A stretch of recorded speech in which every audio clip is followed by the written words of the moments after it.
Well, howdy folks, it's Matthew, your friendly neighborhood technician, making another video for you, part 2 of the 95-96 GMC 5.7 liter intake gasket, valve cover gasket, tune-up, maintenance job basically.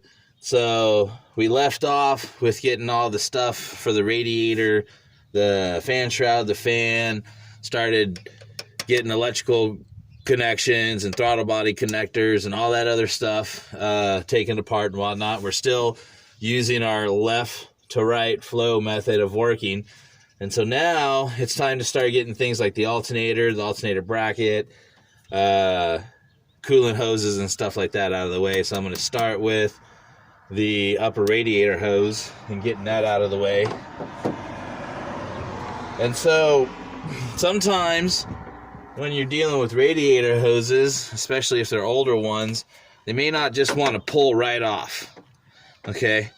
And so using a mechanic's pick to kind of get in underneath there and break that seal that it likes to create on its own so you can get that off is a good method. So I'm going to run and grab a mechanic's pick and kind of show you how I do that.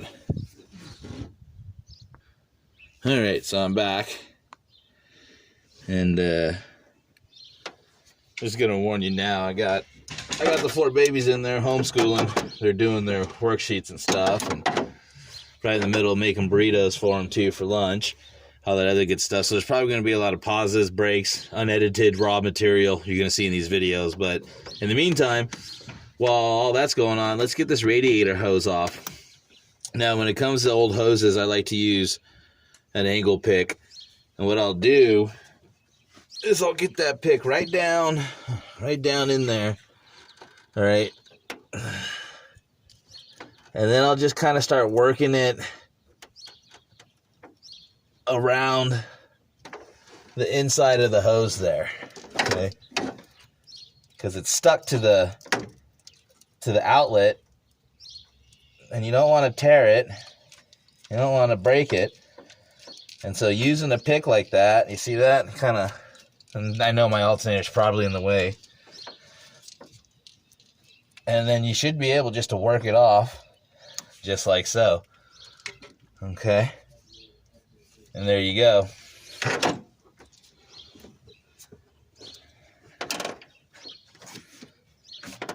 And there you go. You've got your radiator hose off. So now the next place that I'm going to go is I'm going to go ahead and get the alternator removed. Now we've already removed the alternator electrical connector right here. So all we need now is a 10mm socket or wrench to get this cable off. And then looks like we're going to have a bolt for the bracket back here.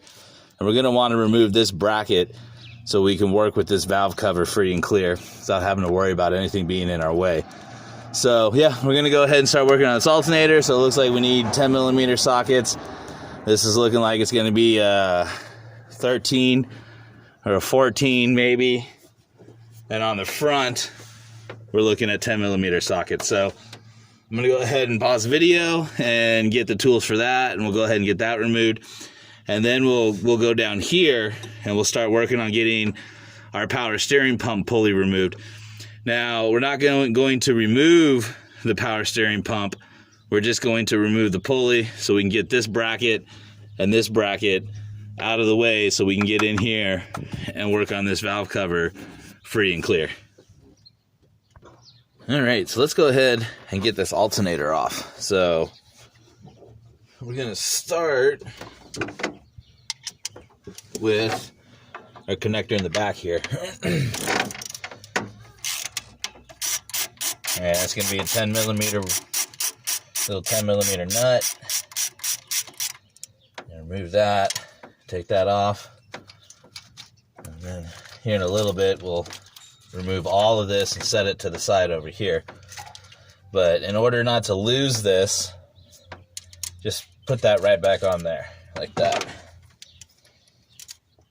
Then we're going to move to the back of the alternator. We've got our 15mm bolt right here.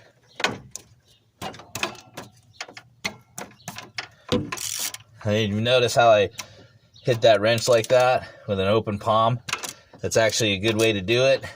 It'll say, if you wrench down like that, you might end up busting your knuckles on something. But hitting your ratchet like that gives you a good bit of force, and if you end up slipping, the chances of busting your knuckles are slim. So that's just a little trick that was taught to me.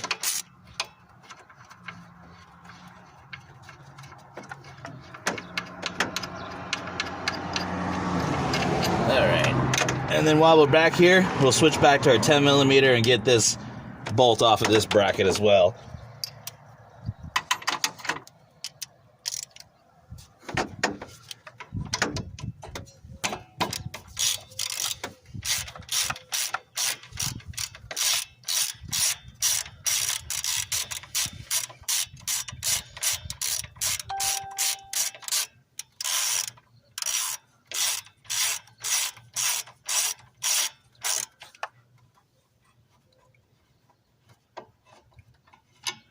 And we'll save that one. And then that leaves us this 10mm bolt over on this side.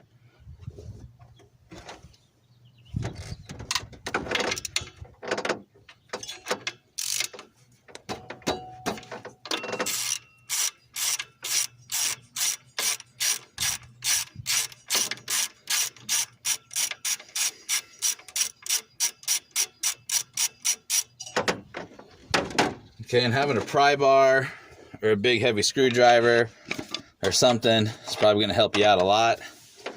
Get down underneath there, pry, and remove that out. Now, it's really looking like I don't need to remove this bracket, because I can get in here and I can pull here. If I can get this out of the way, and actually, so that's what I think I'm going to do. I think I got too short of a socket here. Yeah. I think I'm just going to see if I can move this bracket back enough so I can get in here and go ahead and leave this bracket alone and the power steering pump alone. So I'm going to pause it for a second and I'll be right back. All right, so what I'm going to do is see if I can just move this bracket out of the way, and then that way I don't have to remove the power steering pump or get into any of that mess. I noticed on my last video there's a few times I was working and it was just off camera, so I apologize for that. I'm still working and learning all the camera angles and all that other stuff. I'm a mechanic, not a cameraman. So, but we've got two 15mm bolts down here on the side that are part of the exhaust manifold.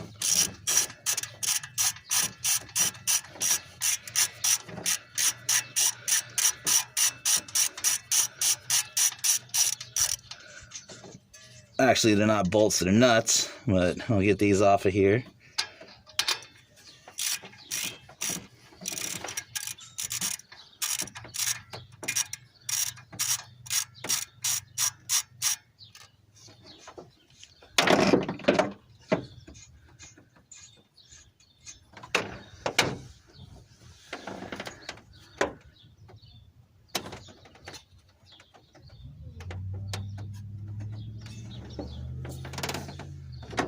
I'm going to see if I can just kind of pry this out of the way.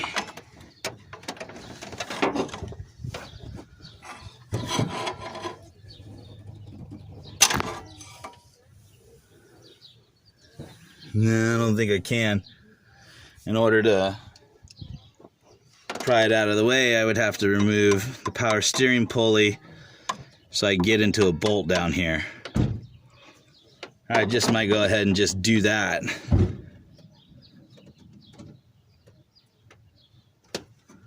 So yeah, I think that's what I'm going to do.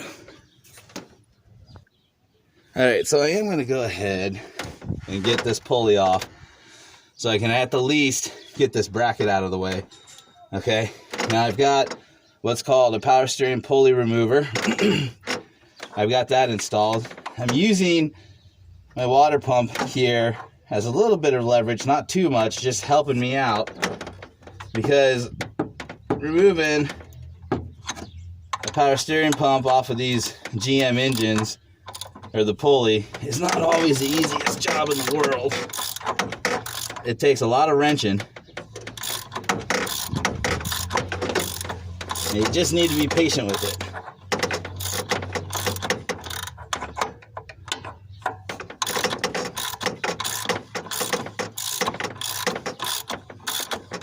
Put some elbow grease into it.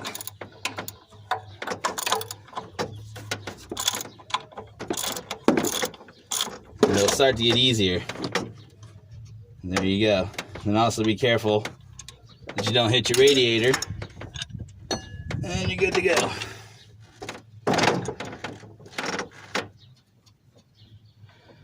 And so the bolt that we want to remove will be this one.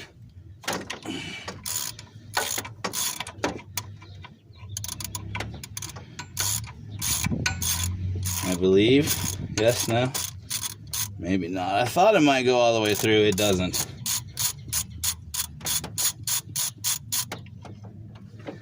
Okay, so we're going to remove this bracket if we can here.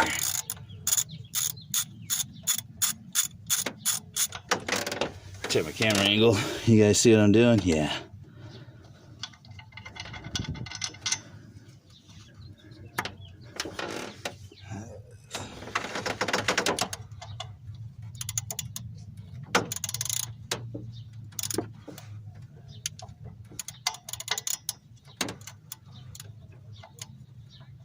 That's real dirty. I'm gonna pause it here. I've got a nasty bolt right here. Let me get that cleaned off so I don't get it stripped out or anything like that, so I can remove it. All right, so what that did was that allowed us, sometimes this bracket will just come right off. Sometimes the power steering pump will drop down a little bit. So that's what that did for us. Now we've got the bracket out of the way and we can get into the valve cover much easier. So now that I've got that done, I'm gonna leave that the way that is and then work my way over here.